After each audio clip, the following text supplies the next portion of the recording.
Welcome to the Nightmare Threads. Tonight we have a very lovely and amazing story, and that title will be I Took a Drive Late One Night. What happened will haunt me for the rest of my life. Read by your trusty and amazing boy, Scott's here. And the person talking currently is Joe Dirt. Take it away, Scott. I see why you bully me on the podcast now. Yes. All right. Well, before I forget, man, I was wondering if you could help me with something. The cashier, an acne-riddled kid who looked to be in his late teens or early 20s, looked up from shoving the bag of potato chips, 2 sodas, and a pack of Lucky Strikes into a plastic bag. For a moment, he just stood there, seemingly frozen in mid-action. Then he answered, "Yeah, what's up, man?"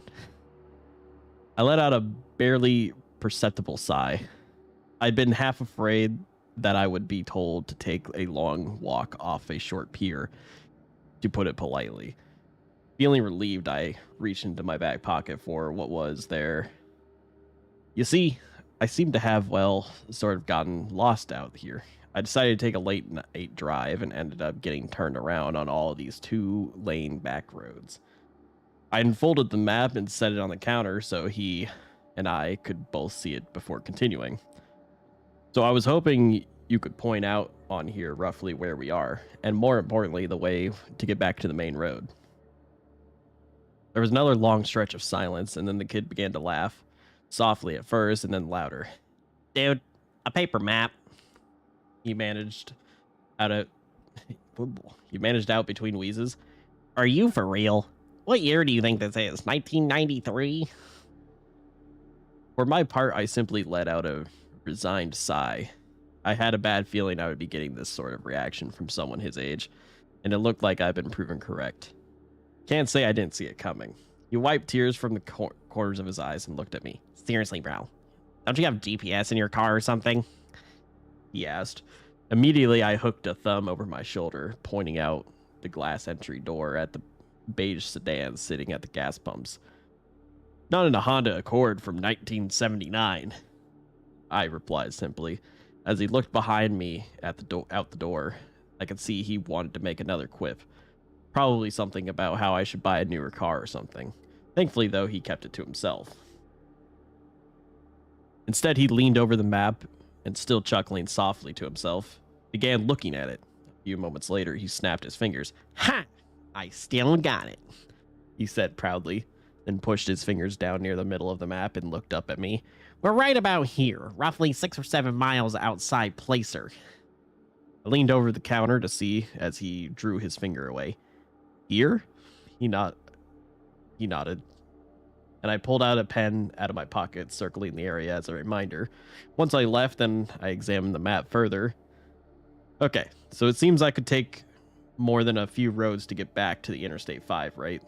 The kid nodded again, clearly already bored with the unusual interaction by the slightly annoyed look, which had begun to cross his face.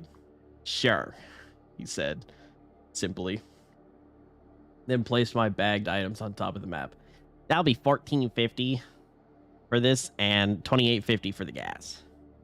I reached into my pocket and pulled out my wallet, withdrawing 3 20s and handing them to him. The register let out its trademark ding as it shot open, and he placed the bills in it before pulling out and handing me my change. Placing it and my wallet back in my pocket, I picked up the bag and folded the map back up.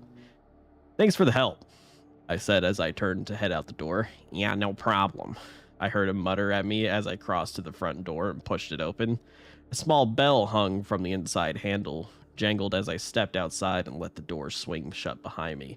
The sounds of the refrigerators humming and the fluorescent lights softly buzzing was replaced by those of a summertime forest at night. Crickets and cicadas buzzed loudly in the grass around the store, almost overwhelmingly. The buzzing sound of the lights over the pumps. The sound of an owl hooting loudly echoed through the trees, followed by the loud call of what had to be an elk. Jesus Christ. I inhaled the clean air before heading down the steps from my car, pulling open the driver's door. I took one last look around before dropping into the driver's seat. "So, did you find where we are?" asked a voice from the passenger seat. For a split second, a wave of confusion and panic swept over me, and I spun in my seat. I was immediately replaced by a wave of embarrassment, amplified as my friend began to let out a deep laugh. "Dude, were you in there that long that you forgot I was out here waiting for you?" Not wanting to admit I had done just that, I shook my head. "Nah, bro. Not that. Just dealing with the kid in there was a major headache." He nodded sympathetically. Craig was one of my closest friends ever since we'd met each other. We immediately clicked and had stuck with each other from the point on, as one thing we both loved to do was take late night drives to nowhere, simply driving around with no destination in mind, listening to the radio and occasionally sharing a joint one of us would buy. This is the first time we've ever gotten lost, though. I reached into the bag, pulling out the bottle of Mr. Pibb and handing it to him. "Here," I said simply, before pulling the Lucky Strikes out and chucking the rest into the back seat. Pulling the keys out of my pocket, I slid into the ignition and turned it. The car's buzzer sounding as the dash lights came on. A moment later, the inline four quiet rumbled to life with its traditional brubble. Tearing open the packaging, I pulled a cigarette from the pack and stuck it into the corner of my mouth before reaching to push the car's cigarette lighter. As I did, I shot a glance back towards the store and froze. A small shiver shot down my spine as I realized the kid was standing at the door staring out at us. What the actual hell? Craig caught my gaze and turned to look himself. "Dude, what the hell is his problem?" I shook my head as the lighter popped back out, signaling it was ready to use.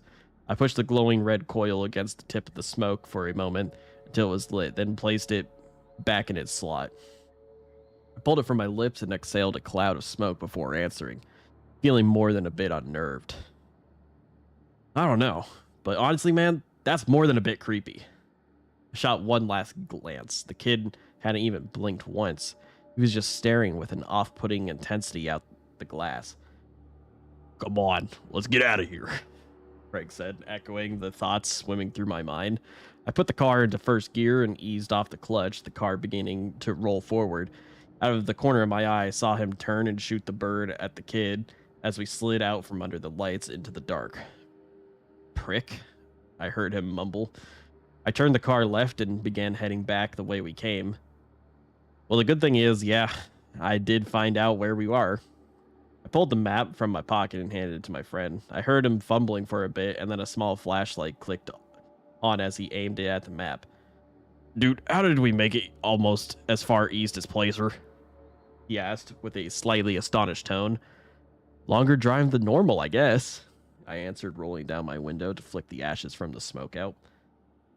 I shot a glance at the analog clock on the dashboard. 2:45 it read.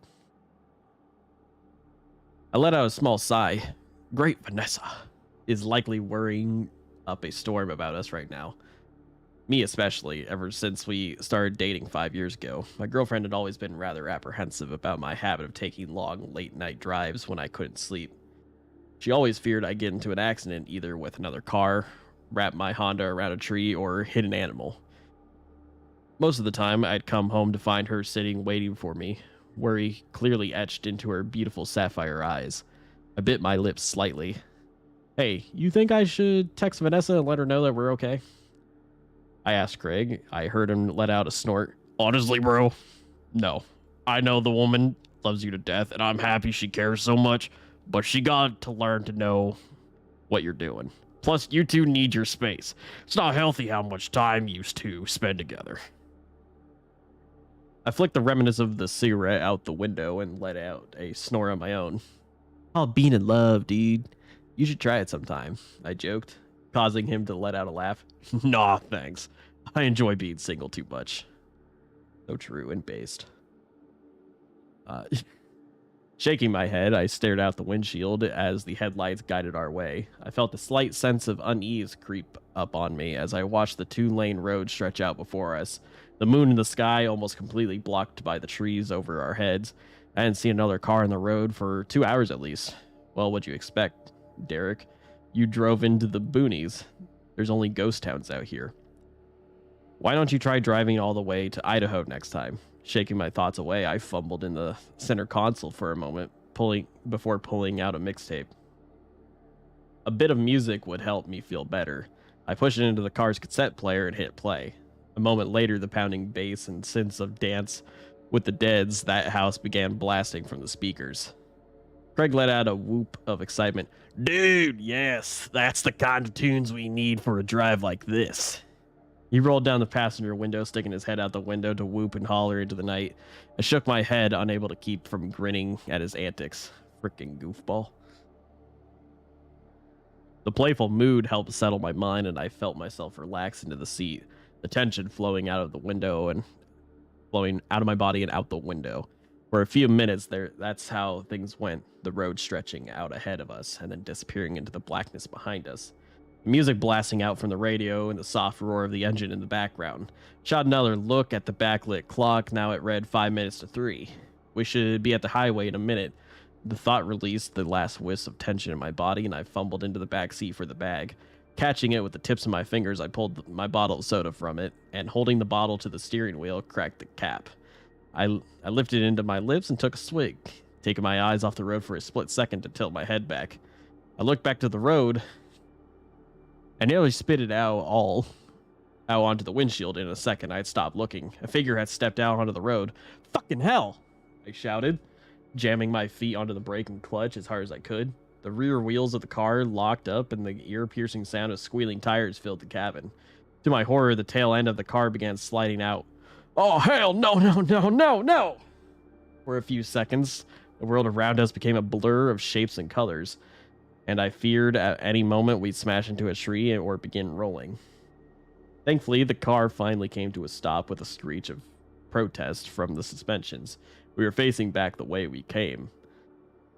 I could tell from the black lines on the road, which had once been rubber, of my tires. I gripped the steering wheel with almost a death grip. My heart fiercely pounded into my chest. My breath came into short, ragged gasps. There was no movement in the car for a few seconds before Craig reached forward and snapped the music off. Dude, what the fuck? He shouted at me, his face looking as pale as mine must be. Goddamn. He's hallucinating. Yes, he is. I didn't say a word to him. Instead, I pulled up on the handbrake, ripped off my seatbelt, and practically kicked the door open. Stepping out onto the pavement, I stepped to the front of the car on steady legs until I was squarely in between the headlight beams. I looked around, first at the road ahead, and then at the forest on either side. There was nothing there. What the... I turned to look behind me over the roof of the car. The red glow of the taillights illuminated a few feet ahead, but beyond that, nothing but blackness. I turned again, looking out at the darkness beyond the branches. No movement disturbed the bushes and branches, and aside from the quiet hum of the car's engine, it was silent. I shook my head, and did I just imagine things? Shook it again. No. I know for a fact I didn't hallucinate. That was someone there. The sound of the car door opening made me turn, seeing Craig step out of the car, leaving the door open. He immediately came over to me. You have exactly 20 seconds to explain to me what the hell just happened before I lose it, bro, he exclaimed. For a second, I fought to find my voice, and then I answered. Someone, dude, I'm not crazy. Someone stepped out of the woods and onto the road. It looked like a chick. I thought I was gonna frickin' hit her. I realized I'd been holding a breath and let it out, trying desperately to get myself to relax. Craig gave me a confused look. You serious, man? I nodded. He pulled the flashlight he used to look at the map from his pocket and flicked it on, aiming it first at the tree line on one side of the road and then the other. After doing this a few times, he turned back to me. Well, whoever it was, they're not there anymore. His brow frowned. But why would a chick be out here in the middle of nowhere? He muttered, more to himself than me. I still answered. I don't know, man. It's frickin' Josephine County? Fuck. Josephine County. For as many good people live out here, there's also a bunch of weirdos. I heard my friend let out a snort of laughter in reply, but something had caught my attention, a feeling which had slammed into me with all the weight of a Peterbilt. The feeling of eyes boring into the back of my skull, I spun around, looking back towards the car and seeing nothing there. But the feeling remained, and I don't like it one bit. Especially when the feeling came again, this time from the direction I'd just been facing a moment ago. Realization dawned on me, and I felt the shivers shoot up my spine, along with a flicker of fear. "Oh, shit," I whispered. Craig turned to look at me. "What?" he asked, Seeing the look on my face, he repeated, "What?" I looked at him, speaking with a bit of a weak voice. "Let's get back in the car, right now." He didn't argue. Thankfully, he was already moving for the open passenger door, and I matched his pace as the feeling of being watched intensified, as if someone were rapidly approaching from the woods. "Oh, hell!" I broke out into a run and then a full sprint for the last 10 feet, tearing at the door handle and practically launching myself into the driver's seat, slamming the door closed behind me. I jammed down on the door lock, seeing Craig do the same. He turned to me, his face hidden in the dark, but his voice giving a perfect mental image of it. "What the hell was that, man?" The tone of it gave away the fact he felt, even for the briefest of moments, the same feeling of dread and fear I had. "You remember those videos of people driving on empty roads in the middle of the night only to have someone step into the road and get them to stop?" I asked. A sharp intake of breath came from the passenger seat before he answered, finishing my thought. "And then a bunch of people, and then a bunch of people spring out of the woods trying to ambush them. Oh, hell no." My thoughts exactly. Time to frickin' leave. I realized the parking brake, pulling on my seatbelt and jamming the car into first gear. The tires chirped as I hit the gas, and a moment later we were accelerating away. As we did, the feeling of being watched rapidly fell away to nothing, and I allowed myself to let out a relieved sigh. We drove in silence for another few minutes before I finally spoke again. "I think we're in the clear, man." Craig let out a soft laugh. "Thank fuck for that." I nodded and reached for the soda which had fallen, wedging itself by the parking brake. Snatching it up, I uncapped it and took another swig, the still cool liquid feeling amazing going down my throat.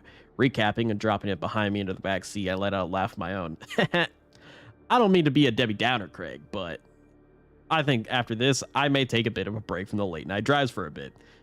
This just got under my skin too much." For a few moments, longer than I thought, there was nothing, and then he answered, "As much as that sucks, bro, I can understand. No problem at all." I thought I could detect a small tone of sadness in his voice, along with something else I couldn't place, but then I heard him sit up straight. "Hey, Jake?" he asked, a bit of concerned tone now etched into it. "Yeah?" I heard him draw another breath. Shouldn't we be on the highway by now? Or at least see the lights of passing cars?" I have been fully concentrated on anything except the next stretch of road in my headlights, but at his words, I jerked my head to look beyond them. What the actual hell?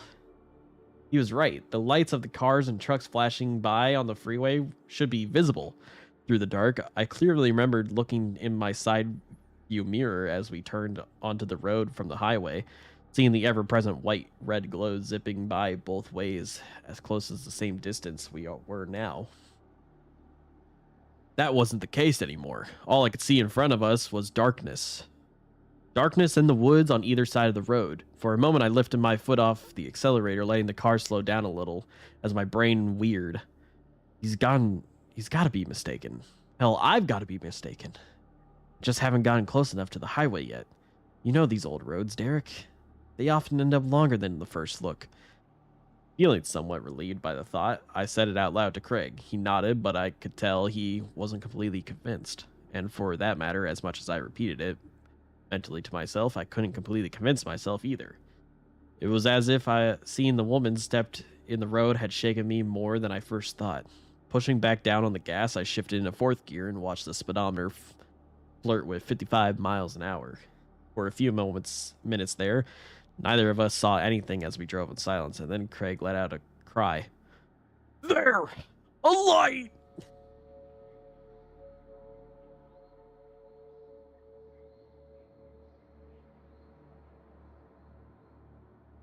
For a moment, a surge of hope welled up inside me, and I craned over the steering wheel, looking to see the highway. It was dashed as I saw it with only a streetlight standing solitarily guard on the side of the road like a sentry.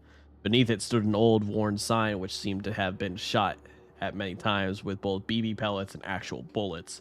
I slowed the car some as it was towards us so I could read it, and felt a wave of confusion fall over me. Golden, 2 miles. The fuck? Craig breathed out as he read the sign. It passed by us. The streetlight momentarily bathing the interior of the car in light and showing the confused, worried look on his face. How the hell did we end up in Golden? Golden is a ghost town, one which attracts visitors every year to check out the standing buildings. It was a mining town which had a population of a few hundred people, but once the prospects dried up in the early mid-20th century, it became the ghost town it is today. Its biggest claim to fame nowadays was being featured on Ghost Adventures a few years back. Fuck yeah, I love Ghost Adventures. Craig repeated his question, but I wasn't able to answer him. My thoughts were racing inside my head. There's no frickin' way Golden is miles to the north of Placer. There are no roads connecting the two areas from what I saw on the map. Not to mention we've been driving in a straight line since leaving the gas station. I honestly don't know, man, I finally answered, my voice conveying how rattled I truly was in the car's dark interior. I saw him put his head in his hands. I fumbled for my pack of cigarettes, pulling another out with slightly unsteady fingers and pushing in the cigarette lighter. A moment later, the turn off for the ghost town flashed by on the right. I saw the dark, hulking shape of the church spire rising out of the dark for a moment. Then it was behind us. The lighter popped out, and I pressed it into the smoke, lighting it and putting it back. I decided I needed to try and calm the rising tension that was filling the car's interior. Look, however we ended up here, man, the fact is we can't be far now from the highway. So let's just keep our wits about, keep calm, and when we get back to my place, you and me and Vanessa can have a good laugh over this. Sound good? I heard my friend take a deep breath and then let out a whoosh. Okay. Yeah, that sounds like a plan. He let out a soft laugh as I felt him pat my shoulder. Thanks, Derek. You are seriously a good friend. Glad I've got you. I nodded, then realized he may not be able to see it in the dark. No problem, man, I said. I looked at the clock. 3 a.m. Only 5 minutes had passed since I had last looked at it, and yet it felt more like it's been 30. Time seems different when you're stressed. For a few minutes, there was only darkness, and then a light appeared in the distance. Ha! There we go, I exclaimed. I waited to see the sign for the on-ramp appear, and felt a shiver shoot up my spine as the sign for Golden flew by again. That's... what? Greg didn't say anything, but I felt him stiffen in the passenger seat, showing he'd seen it as well.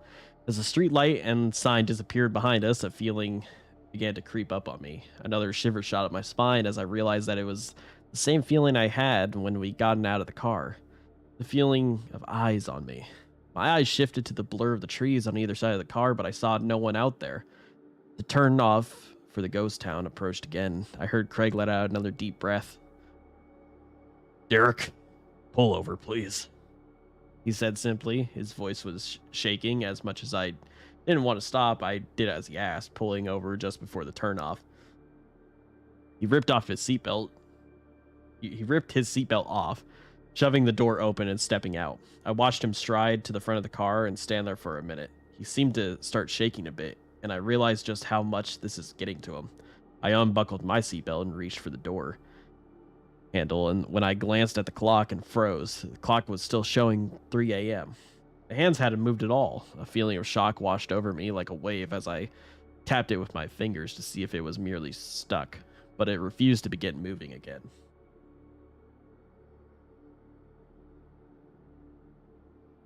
They're in a time loop. Yep. Okay, what the actual fuck is going on? I whispered to myself. I reached into my pocket, fishing out my phone and turning on the screen. Like the clock, it too showed time as 3 a.m. The feeling of being watched began to intensify, and I glanced at Craig standing in the dark before looking down, beginning to type a text out to Vanessa. Hey, baby girl, just wanted to let you know that Craig and I are okay. We're trying to get back to the highway, but have gotten a bit turned around out here. Do me a favor, and if I don't text you again in 15 minutes, text me back, okay? I love you. I replaced the phone in my pocket. I knew I should have been more honest, but I was beginning to feel a little freaked out about the weird situation. I didn't want to worry her any more than necessary, as it would make me start to freak out worse. Pushing open the door, I got out and walked around, stopping near the front right headlight. Dude, are you all right? I asked for him for a moment. He didn't answer, but happily he seemed to have stopped shaking. I repeated my question.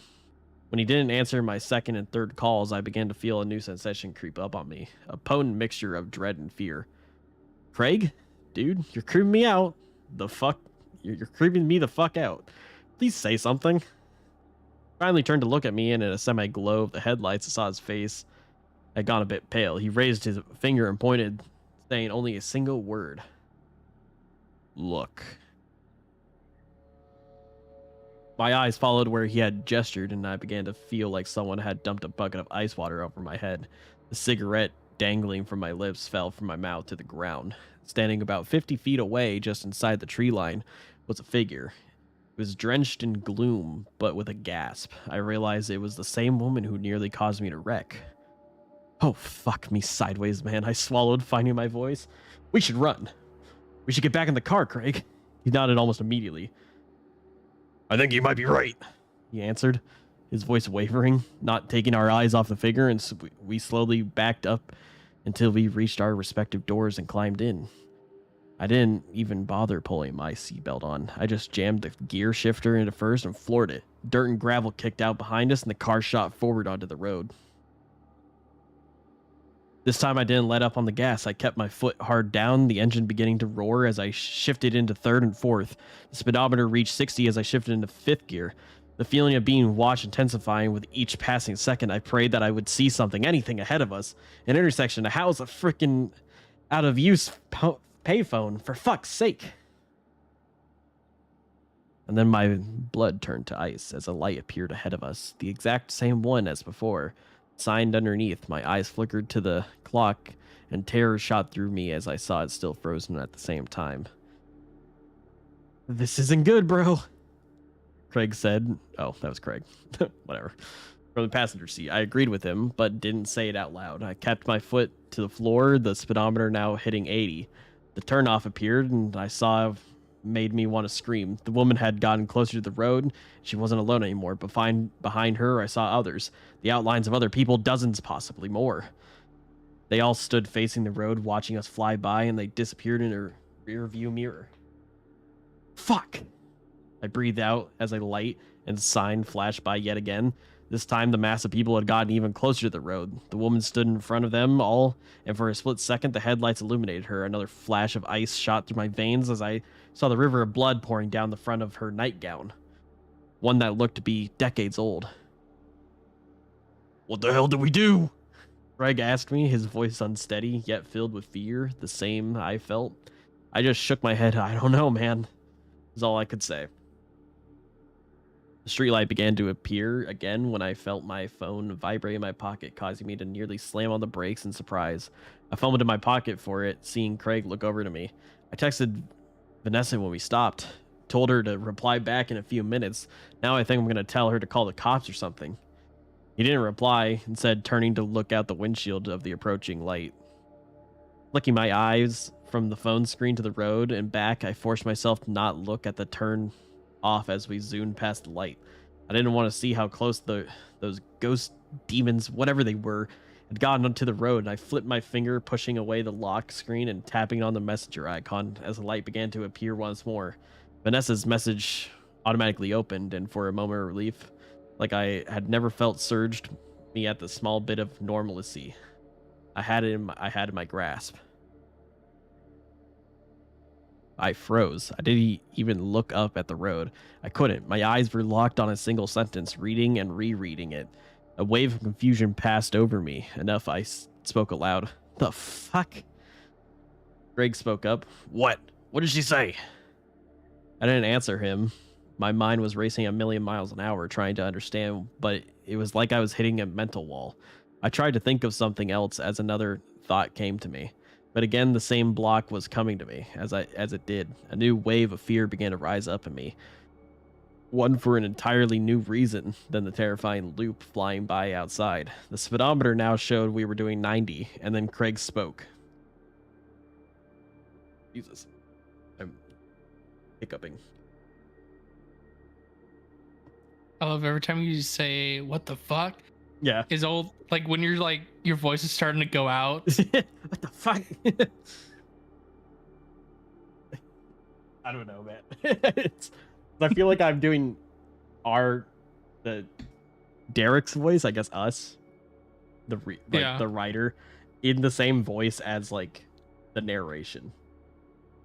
So it's like it's kind of mixing together. Yeah.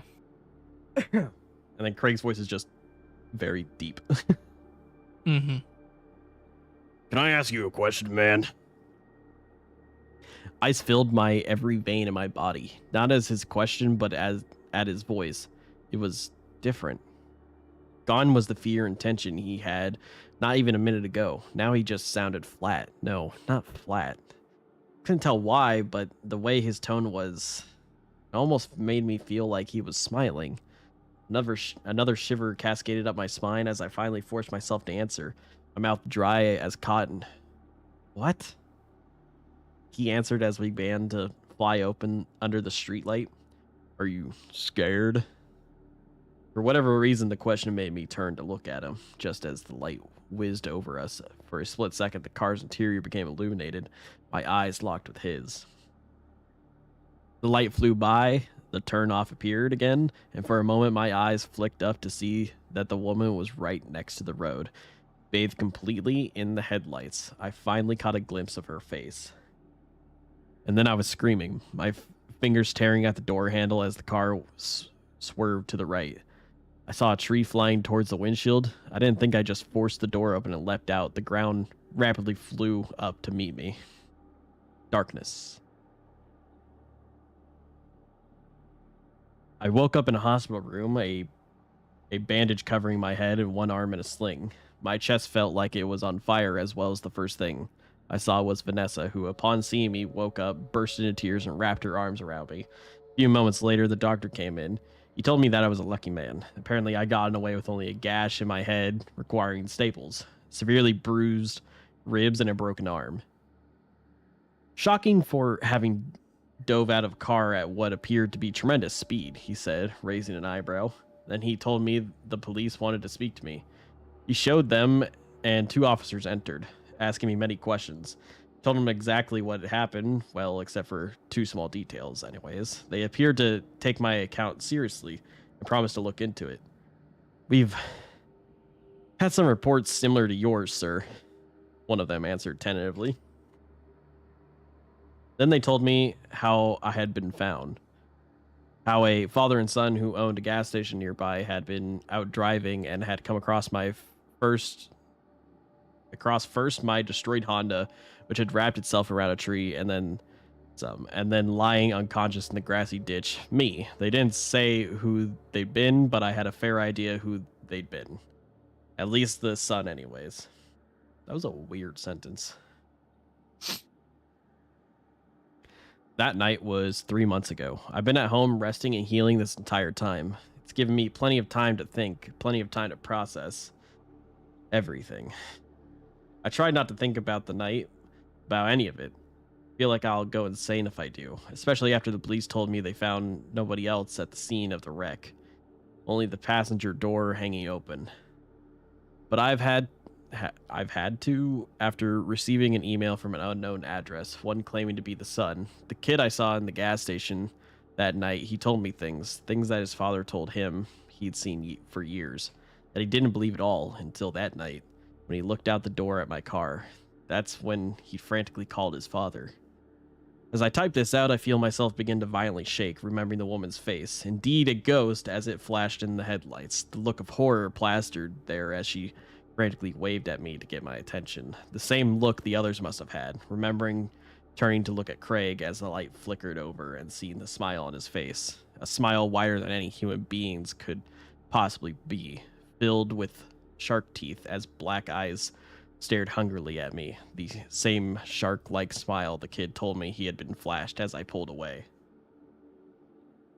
But mostly I remember the single line of text Vanessa sent me, what caused me to rack my brain, trying frantically to recall my friendship with the figure sitting opposite of me, and horror filling me as I realized I couldn't think of one single memory. What will keep me from ever taking late night drives again? The 3 words that will remain burned into my memory forever. Darling, who's Craig? I knew it. He wasn't there to begin with.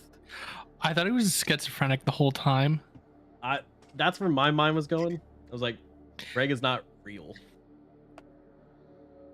Yeah. So, yeah.